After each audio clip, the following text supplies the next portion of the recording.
Hello, Internet. Mike Bertolini here, playing Vampire the Masquerade. It's actually snowing where I am right now, so if you happen to hear little thuds, it's because the snow is hitting the exterior of the little place I'm playing in. Alright, but enough about me. If you enjoy videos like this, be sure to like, subscribe, ring that bell icon, yada yada yada. Now, it's not a difficult click for you. Just go right under here, underneath the screen, right under here, hit that red button, and subscribe. And let's get going.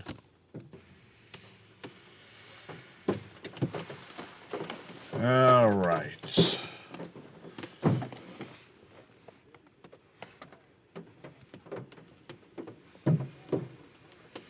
To where I was. Let's see. What do I want to do?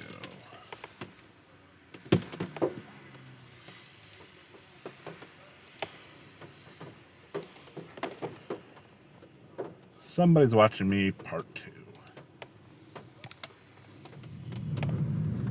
You're in your haven when the intercom rings. Answering cautiously, you hear an older male voice. Hello. I'm calling because a friend asked me to come by and offer you my services. Who is this? It's not important. The man sounds strangely excited, breathing hard.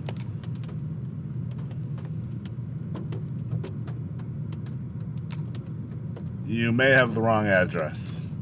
No, wait. I know you're one of them. Please, it's all right. I don't mind. You can drink with me, if you understand what I mean. A man you've never seen before is paying a visit to an apartment not many people know of, offering for you to feed from him.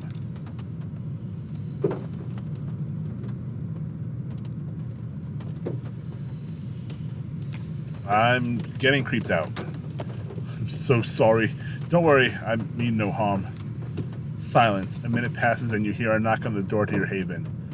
You cautiously open the door. A stranger looks at you sheepishly. He's in his 30s, dressed in a clean business suit.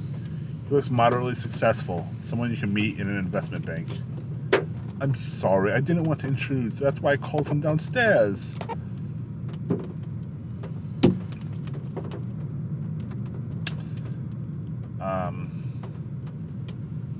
I don't know who he is. Please leave. I don't want to see you around here again. And tell whoever sent you that they come see me themselves instead of sending lackeys. Please, feed from me. It's all right, really. The man sounds desperate. Whatever this is about, you want no part of it. I'll call the cops and you can explain to them why you're creeping around here. It's an empty threat. You wouldn't call the police on your own haven, but you hope he doesn't know that. Oh, please, don't the cops. I can't afford to get arrested. The man takes one last yearning look at you and turns around, running down the hallway. He presses the elevator button nervously and disappears inside.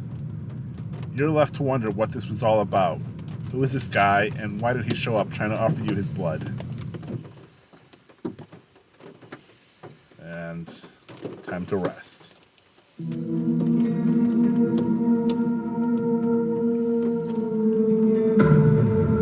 You wake up. This is not your haven. It's a cramped space. You try to move your arms and find they're tied to your body. You can barely bend your legs. When you try to stretch your neck, you hit a cold ceiling. You can't quite believe it, but this is a coffin, or something close enough to it. It vibrates slightly, but you can't hear any sounds coming from outside. It's extremely dark.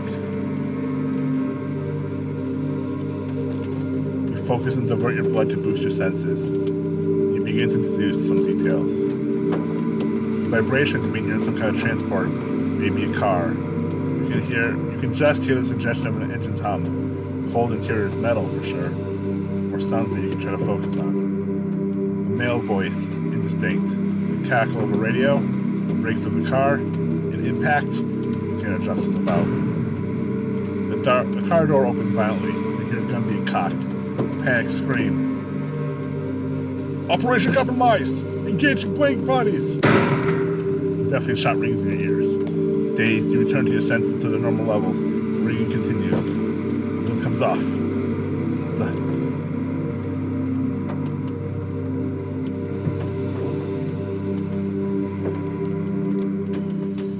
Well, I'll be damned. The shifty fucker delivered the goods.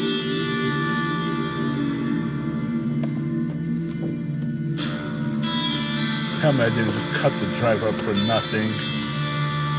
We gotta scram and fast. Follow us. Seeing their faces is surprising, even more so in these circumstances. However, you realize their immediate danger and follow their companions out of the car and down a street in North Bronx. The van is crashed into another car. A familiar face, that of Kaiser's ghoul, Jackie, stumbles out of the wrecked sedan and slinks away into the darkness before you can call after him.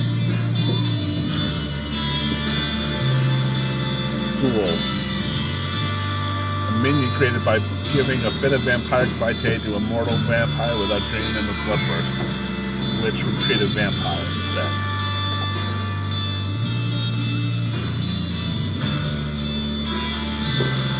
Three of you jog away toward the line of the trees and take shelter under some branches. Just as you hear a chopper approaching, the searchlight illuminates the wrecked van and moves towards you. Lay low. The angel does a disappearing trick and vanishes from sight. You look to Tamika and almost in double take when you see her submerge up to her neck in the soil. She then disappears entirely underground. You're left alone with just seconds to make your move before the spotlight finds you.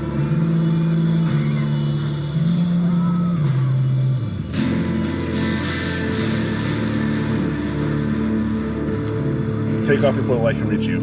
Just a single dash, you find a small overgrown mound beneath an old tree. You realize you didn't have to run that far. The searchlight passes, though, where you were standing just a second ago, but doesn't actually reach much farther into the park. The helicopter flies on. The searchlight frantically moving through the vicinity as your companions once again appear in your proximity. Nice job, kid. You seem to be moving on. Come on before these SI fucks change their mind.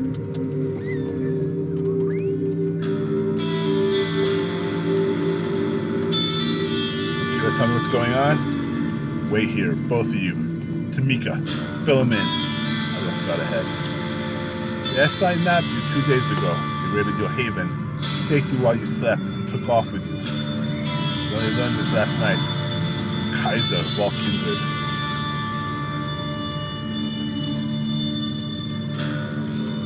Wait, how did the SI know where I live?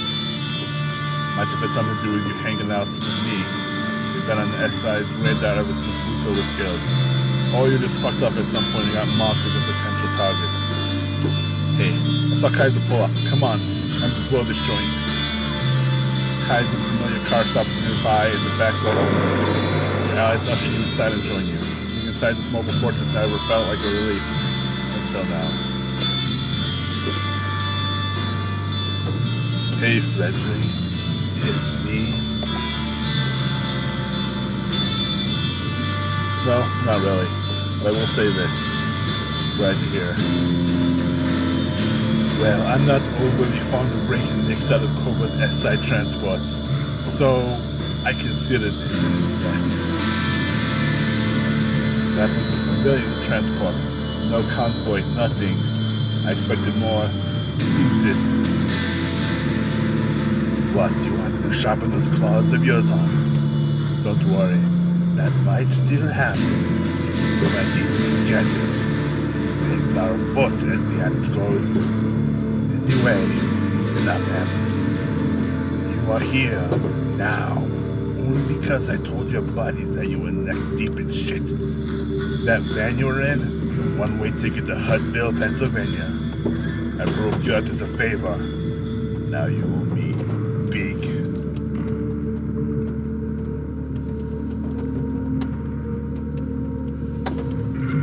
How the hell did you know the SI broke into my haven and took me away? Is that the piss boy attempt at an insult, Fledgling? I've kept eyes on you ever since that little job you did for me in Norita. In case I needed you for something else. I had to know your comings and goings. I have a good idea why the SI hit you at.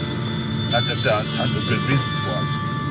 Might have been one of these. For instance, the screens in Kaiser's car flicker and each of them now shows a short little clip. It's you getting into a fight, feeding, using one of your powers. You haven't exactly kept a low profile for anything. I get it, you're new to this. You didn't know better, yada yada yada. The fact is, the SI has tons of this stuff. Security camera footage, YouTube videos posted by onlookers, social media posts from victims, you name it. Like I said though, I don't think any one of these did you in. Slip-ups happen. Up to you though, right?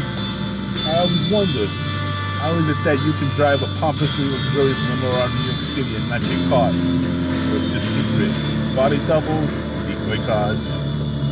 Kaiser smiles, going for that anthropomorphic piranha look we saw a few times before. You know that killed the cat, don't you, Mr. Finch? D'Angelo freezes and scratches his face, fiercely at the other Nosferatu. You notice that his hands are shaking. Well, do you? Stop shitting on the apostrophe answer. You should use your given name. Yeah, I know why the cat croaked. You would, wouldn't you? Never seen D'Angelo serve anyone a death stare quite like the one he's shooting Kaiser now. As much as I enjoy tempering overinflated ego, we're nearing our destination, so I think I'll move on. The reason I need you walking and talking, M, is to test a hypothesis of mine. For that, I need you to finish what you were tasked to do. So, first things first. Yeah. He hands you a phone. The number's already been dialed. You hear the tone. Somebody picks it up. Who is this?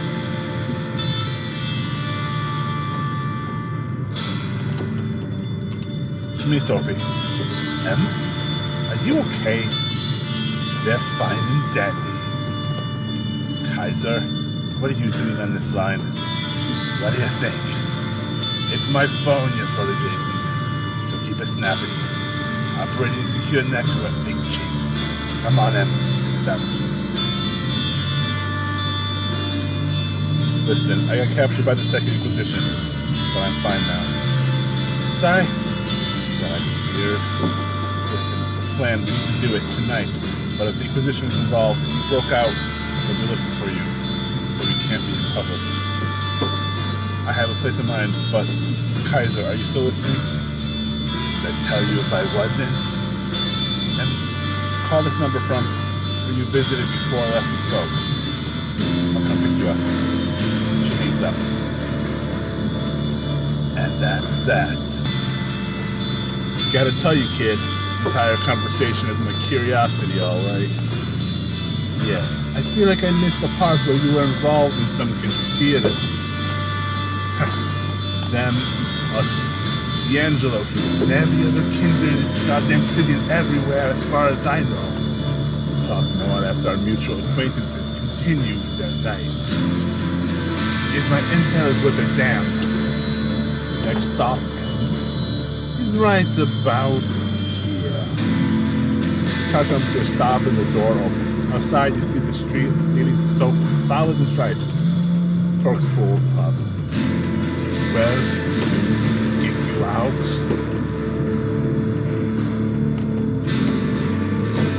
What about D'Angelo and Tamika?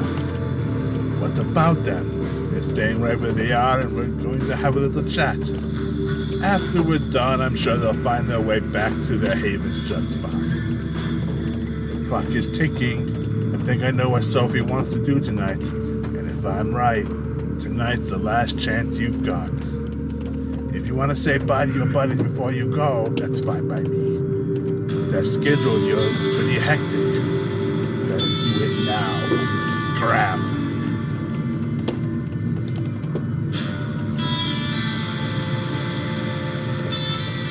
You thank both your companions for their assistance.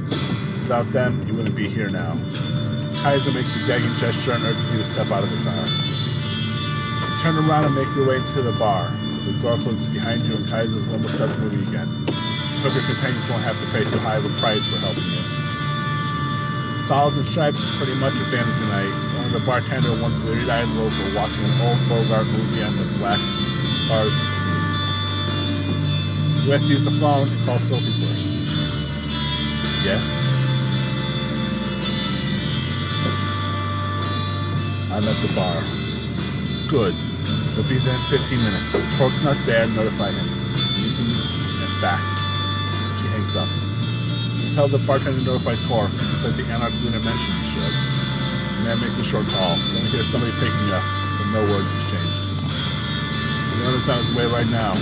Can I get you anything while you're waiting?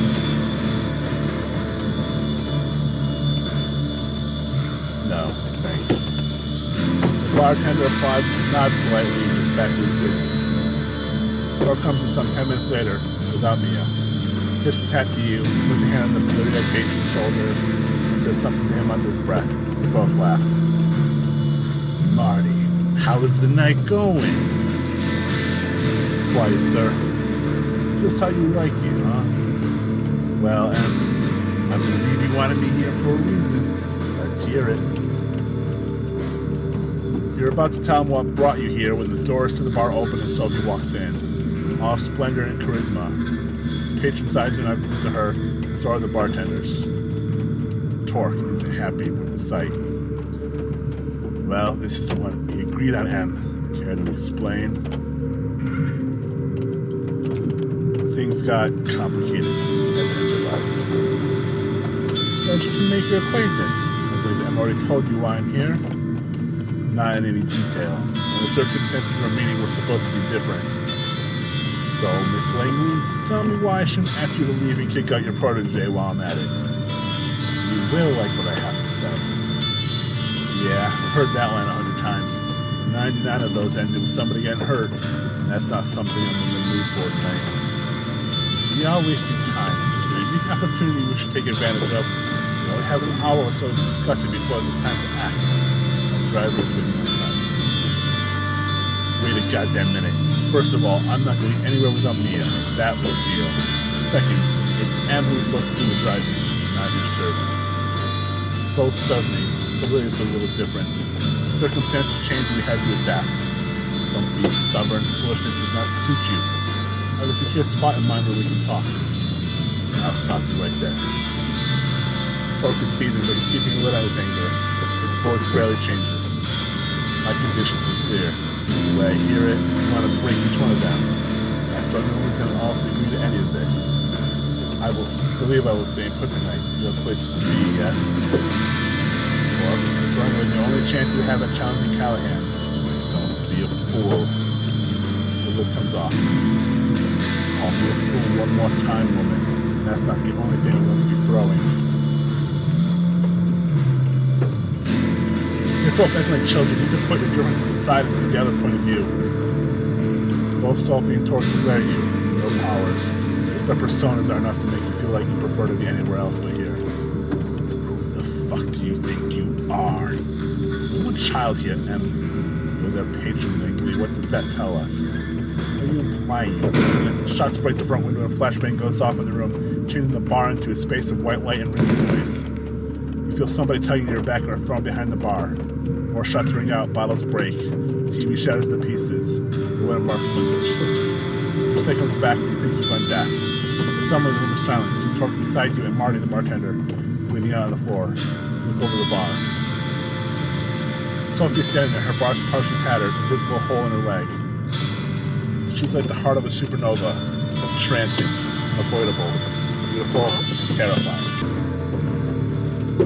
In front of her are 8 operatives looking like a private military force just standing there, paralyzed by Sophie's magnificence. Torque, you still there? Yeah. Would you kindly show your guests some hospitality? Sure thing. The anarchist is gone in a blink of eye and reappears next to one of the soldiers. The armor-clad operative head disappears in a puff of blood and bone. The same thing happens to the second, the third. You hear the radios go off on the other soldier's shoulders. A panicked voice pleading them to wake up. The fourth head pops. The fifth. You finally realize what's happening, but it's too late. The sixth man is beheaded by what you now see as just Torque's bare-fisted punch. Tark stops by the seventh man, rips something off his neck, and bites down. Sophie walks over to the last man and has him kneeling in front of her before biting as well. On your right, a man in full-body armor emerges from the back door, raising his assault rifle. What the fuck? With a rush of speed, you take hold of the soldier's gun. He's too surprised to hold on to it. You turn on him and shout the first thing that comes to your mind. On the ground, now! Combat knife crashes the soldier's visor into his skull. Turn around, Torque is grinning. He smells something in his breath. You can hear the exact words. Still got it.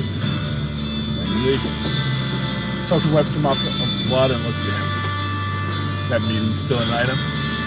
Yes. I'll take it. Splendid. Tark walks behind the bar and checks the bartender.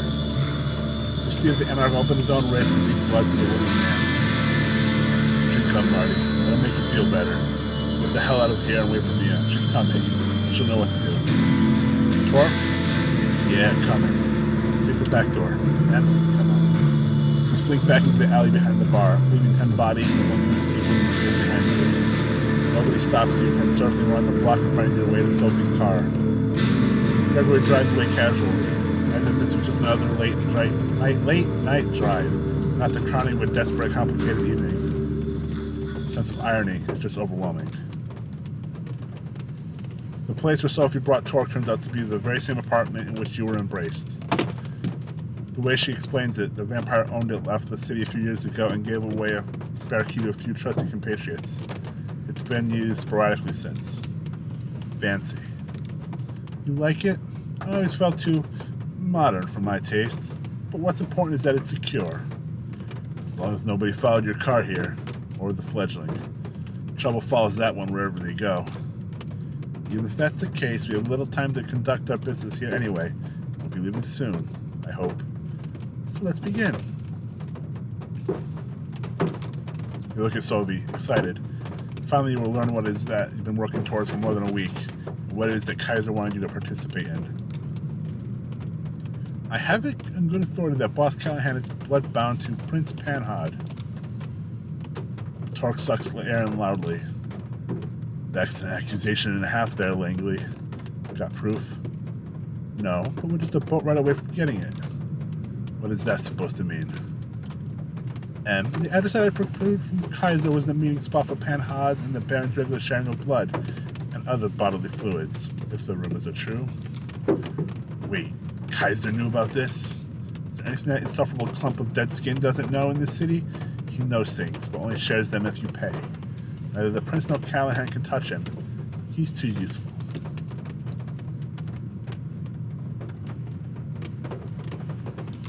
Kaiser said something about having plans for me, that he wanted me to make this meeting happen. It can't be good, right? That is an interesting point. I think Kaiser might be as interested in shaking up the status quo as we are. A chaotic landscape makes for a great market for him, unlike a static one. I don't like playing to that creep's hands, but at least now I know what I'm doing. Devil you know and all that. What was the address he gave you? You meet regularly on Ellis Island. In fact, the next scheduled meeting starts in around half an hour. Hot damn. I'm guessing you want to crash that meeting. Why? So you can see the proof for yourself. So that I can make sure, too, so that I have an extra pair of eyes for Panhard to consider when I present to her my ultimatum. The Prince must abandon her seat and leave New York City. She can go everywhere she pleases, but if she stays, the entire court will know. The next Prince might not look too favorably on her past. Dealing with anarchs, especially so closely, is a punishable offense in the Camarilla, as I'm sure you've heard. So I did. Torque strokes his beard and looks intently on Sophie.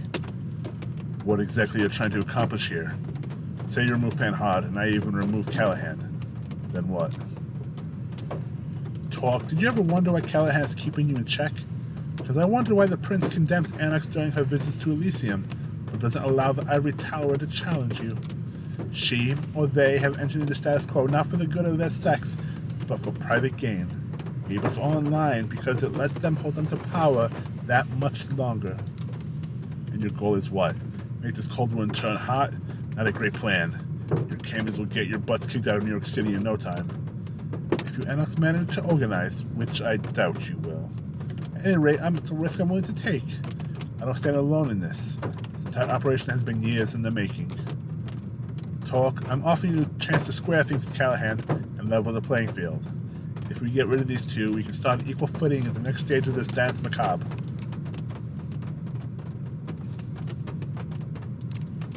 Do I factor this plan at all?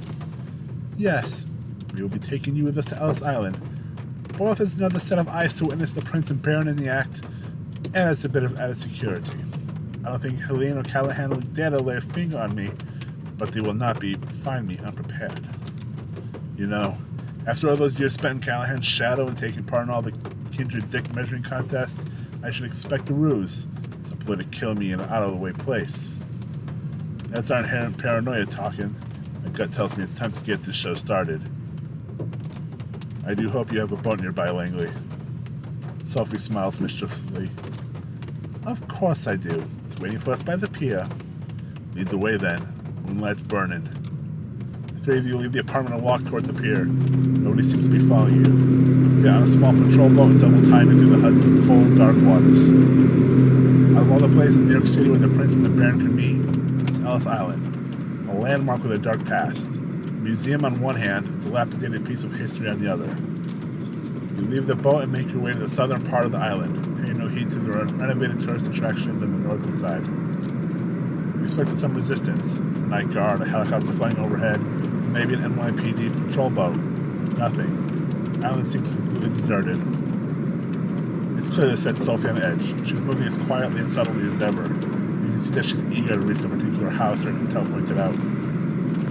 Torque is following suit, really determined, flashing his piercing gaze all over. Still clearly uncertain that this isn't some kind of con. Finally, you see it, light coming from a window in one of the buildings at the edge of the island. The three of you slowly creep closer to the building and take a look inside the window. There it is, Callahan, kneeling in front of the Prince, sucking on Panhard's wrist, both fully closed. A small blessing. Torque makes his move, and before Sophie can stop him, he bursts through the building's doors. It all happens very quickly.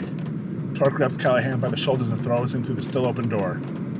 Callahan hits the ground, hard. Torque appears on top of him and starts punching. You fucker! You piece of shit! Stop! The Prince's voice takes hold for just long enough to make Torque relent, which the Baron uses to the fullest. He shoves Torque off of himself and tries to bite down. Prince, call off your lapdog. Langley! What is the meaning of this? The two anarchs break apart, both wounded, but neither is quite done yet. They look at each other with pure hatred.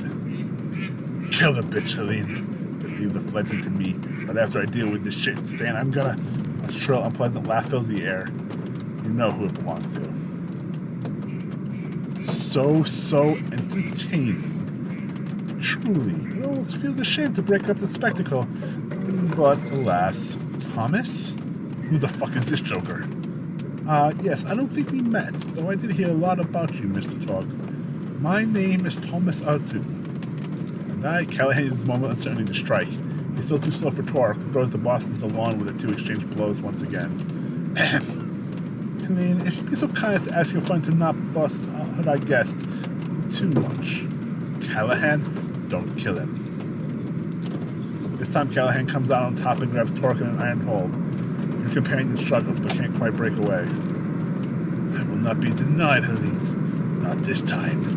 You will do as I command. She will do as I command her, Douglas, old boy. What? Like I was saying before I was so rudely interrupted, I feel like I need to break up this little spectacle. It's been going on for much too long. You think you're so smart, Langley, you and your clique. Figured out that there was something fishy going on all on your own, but you're always working with just a piece of the puzzle. Wasn't she, Em? Sophie looks at you, shocked and disappointed.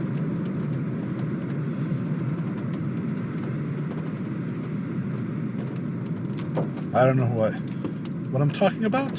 Of course you don't, of course. How could you? Only I knew, and your sire. The one who agreed to embrace you after some negotiations. You hear a scream and a curse. It's Callahan. His arm has been nearly ripped off his body. Torque breaks out of the Baron's grasp, but doesn't continue the attack. Instead, he's at the edge of the water, and in a blink by, disappears to the Hudson. only trace left of him is Fedora. Another article is off script at the very end. No matter. Let him bring us some amusement right now that the production is almost wrapped up. He'll reach his allies. He'll tell everyone of this. Helene, even if we naively assume his nights aren't numbered now that he's in SI sights, the show must go on one way or another. Encourage leaks and speculation. Sophie looks at you. How could you, Em? I saved you. A terror suddenly appears next to her and slaps her in the face. Langley. What happened to your self-esteem? You don't really think a simple neonate has outplayed you? Or maybe this oblivious act is your way of groveling for mercy. Thomas, what? You thought that being an expert chess player would always be enough.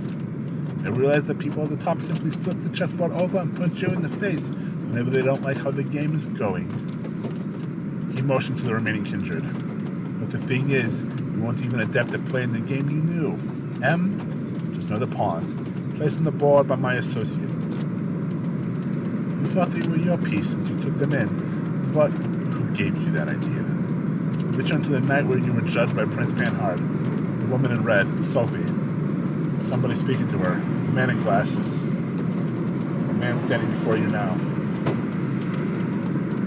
This is cruel. We know what's going to happen. If only somebody would speak up for the poor child. They could be a useful tool for the Camarilla.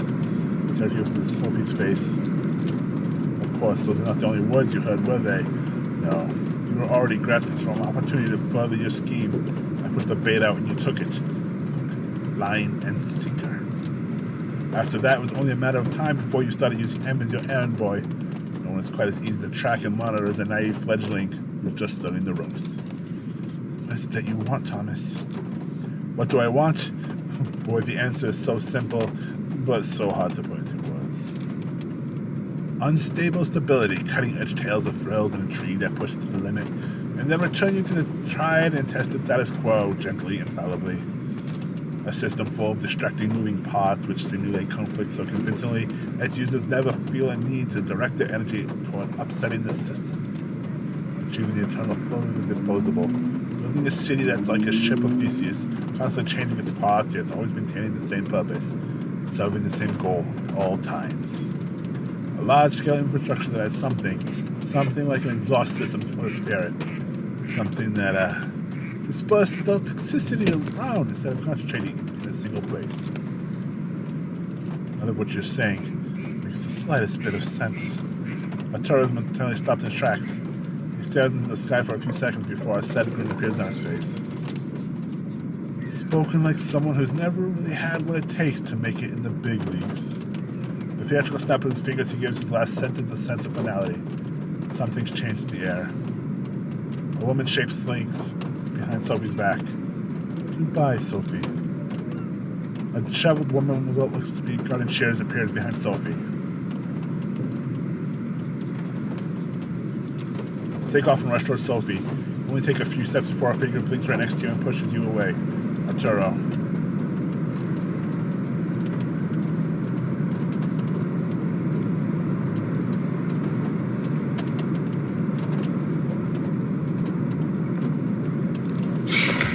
You hear the sheer snip. Sophie's right here conceals his face as her head falls, separated from her shoulders. Silence. Arturo's unpleasant laughter erupts right next to you. O.M. Your career is moving at a breakneck pace, moving up and up and up. Let me congratulate you on your promotion. What do you want from me? What's the rush? I was about to get to that. Helene, feel free to leave us and take the Baron with you. Thomas, I don't think you should. Shush, you're just being jealous. Adelaide, escort the prince and dear old Douglas, please. Sure thing, darling. You're left alone next to Sophie's body. You try not to look, but it's hard to ignore her lithe frame composing in front of your eyes. Congratulations, you've won this little game. You set out on a suicide mission and successfully brought down the power-hungry wannabe tyrant, even if it probably wasn't the way you imagined it. Now you're free to enjoy paradise again. Life after death, immortality, eternal youth. What they don't tell you is, of course, living in paradise is inherently sinful, and not everyone can partake. But you have time to learn how to live with sin, don't you? He takes a melancholic look at the city skyline surrounding him, the Statue of Liberty and the lights of Manhattan shimmering in the distance. You know, New York taught me to believe in fate. My own life began right here, and it began with utter despair. My first instinct was to drown myself in books and keep reading and reading until literature gave me the piece of wisdom I needed to go on. Personally, I found really a silly hobby in retrospect. I always had this minuscule hope that the next sentence I'd read would finally bring me salvation, but it never did. It only gave me fuel for this elevated, righteous, intellectual suffering. But the more I read, the easier it was for me to boil every paragraph down into a power relationship. The characters influence over each other, the writer trying to impress the reader, etc. The strings everyone pulls started to look like strands that weave into the fabric of fate. And once I saw its beauty, I got teary-eyed. My architect instincts kicked into overdrive. I didn't have to submit to fate. All I had to do was cooperate with it and wait for my time to shine. Give it my input wherever needed until it trusted me to do more. Thomas steps over what's left of Sophie, wiping his glasses with an elegant cloth from his pocket. And it did. Fate let me look after the city. With my architect's tool, I started quietly shaping the streets and corridors, while Kaiser and his ilk shaped the information flow. And among many tools this process gave me, one of them was a way to reliably come up with useful agents like you. The methods I used were crude at times, but the root was there. All you had to do was follow it. Some people will write rulebook passages, the others plant city arteries. In the end, the effect is the same. Someone always follows. He puts on the glasses and gives you a long, hard look. You know, I've grown fond of you. You did so well. Even when that idiot Callahan tipped the Inquisition off, you still got out. I like that kind of resourcefulness. I could use that kind of resourcefulness. He uncovers his wrist. So, take my blood, just enough so we can start off on the right foot, as a sign of good faith. A sign that you're ready to play in the big leagues, ready to behold the sights I've prepared for you. What do you say, Em?